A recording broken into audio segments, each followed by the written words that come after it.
আমরা নিজেরাই যদি প্রতিনিয়ত হচ্ছে সাইবার বুলিংয়ের শিকার হই, তাহলে আমরা কিভাবে নারীদের হয়ে কাজ করব?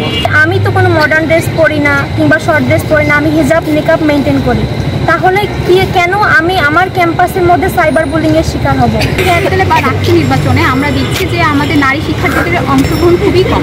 এর প্রধান কারণ আমি মনে করি যে আমরা যে প্রতিনিয়ত সাইবার বুলিংয়ের শিকার হচ্ছি, যৌন হয়রানির শিকার হচ্ছি, তাছাড়া স্লাগ শেমিংয়ের শিকার হচ্ছি, এটি হচ্ছে তার প্রধান বা অন্যতম কারণ। কারণ মেয়েরা যারা হচ্ছে নেতৃত্ব দেওয়ার যোগ্যতা রাখে, তারা দেখা যাচ্ছে সাইবার বুলিংয়ের ভয়ে হচ্ছে তারা সামনে এগিয়ে আসছে না।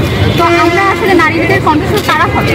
তো আমি আসলে যেটা মনে করি যে অনেকে দায়ী করে যে আমাদের পোশাক, তো আমি এটা একদমই মনে করি না যে আমাদের পোশাক কখন কারণ হতে পারে যে সাইবার বুলিংয়ে। আমি মনে করি যে প্রত্যেকটি নারী সেই দেখা যায় আমি শাড়ি পরেছি, কেউ হচ্ছে ড্রেস পরেছে, কেউ নিকাব পরেছে, আমরা প্রত্যেকটি নারী যে ড্রেস কোডই ব্যবহার করি না কেন, আমরা প্রত্যেকজনই হচ্ছে আমরা যৌন হয়রানির শিকার হই বা হচ্ছে সাইবার বুলিংয়ের শিকার হই।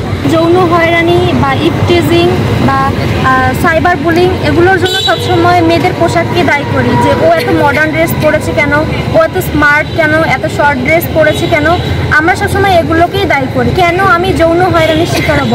আর কেনই বা আমি ক্যাম্পাসের দোকানদার মামার কাছ থেকে বাজে অঙ্গভঙ্গির শিকার হব? আমার তো ড্রেস আপে কোনো সমস্যা নাই ভাই। আসলে মনে হয় এখানে ড্রেস আপের কোনো সমস্যা নাই, সমস্যা হচ্ছে মানসিকতার সমস্যা। এমনকি এসব বিষয় তো বাদই দিলাম, প্রতিনিয়ত যে সাইবার বুলিং যৌন হয়রানি নিয়ে বিশ্ববিদ্যালয় ক্যাম্পাসে এত কথা হচ্ছে, এত আন্দোলন হচ্ছে, তারপরেও কিন্তু সাইবার বুলিং চলেই যাচ্ছে তার নিয়মে, কোনো সমাধান করা হচ্ছে না। আপুরা যে নারী নেতৃত্বে আছেন, যারা বিভিন্ন পদে অংশগ্রহণ করেছেন, তাদেরকেও বিভিন্নভাবে সাইবার বুলিংয়ের শিকার হতে হচ্ছে।